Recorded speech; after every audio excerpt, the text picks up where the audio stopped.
देख रहे हैं स्टोरीज दुनिया, जहां कहानियां सिर्फ धर्म नहीं बल्कि ऐसे रहस्य होती हैं जो आत्मा तक हिला देती हैं। दुनिया मानेगी कि मेरी मृत्यु भीम ने की, लेकिन मेरी मौत का कारण तुम हो। कुरुक्षेत्र के रणभूमि में मृत्यु से पहले दुर्योधन के मुंह से निकले ये अंतिम शब्द थे। जिसके सामने खड़ा था एक ऐसा योद्धा जिसके कर्मों से अधर्मी दुर्योधन भी कांप उठा। मैंने पांडवों को मार डाला है। ये सुनते ही मृत्युशैया पर पड़ा दुर्योधन क्षण भर के लिए मुस्कुरा उठा, लेकिन जैसे ही उसे सच्चाई पता चली उसकी आंखों में डर उतर आया। मूर्ख, तूने महापाप कर दिया।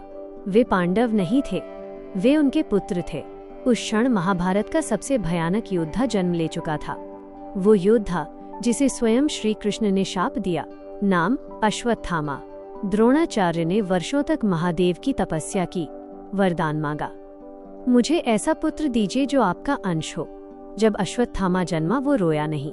उसकी गर्जना घोड़े जैसी थी। आकाश, पृथ्वी, दिशाएं सब कांप उठीं। इसी से उसका नाम पड़ा अश्वत्थामा। शिव पुराण कहता है वो स्वयं रुद्र का अंश था। उसके मस्तक पर जड़ी मणि भगवान शिव के तीसरे नेत्र का प्रतीक थी, जिसके कारण उसे मिला अमरत्व। न अस्त्र मार सकता था, न रोग, न भूख, न प्यास।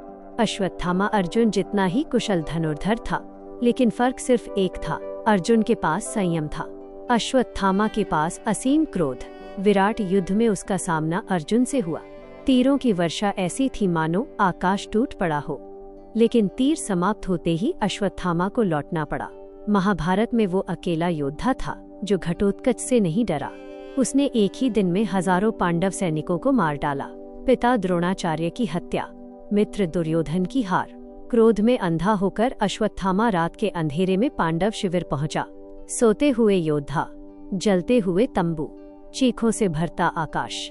उसने धृष्टद्युम्न और शिखंडी को मारा और फिर अंधेरे में पांडव समझकर 5 बालकों की हत्या कर दी।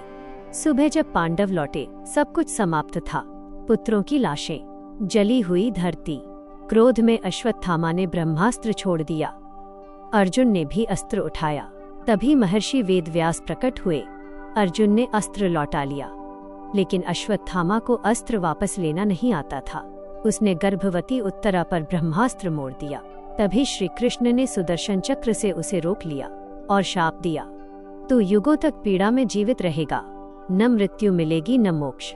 भीम ने उसके मस्तक से मणि निकाल ली। कहा जाता है वो आज भी धरती पर भटक रहा है, कल की अवतार की प्रतीक्षा में। आप क्या मानते हैं? क्या अश्वत्थामा अमर है? कमेंट में अपनी राय बताइए। वीडियो पसंद आए तो लाइक, शेयर और स्टोरीज दुनिया को सब्सक्राइब करना न भूलें।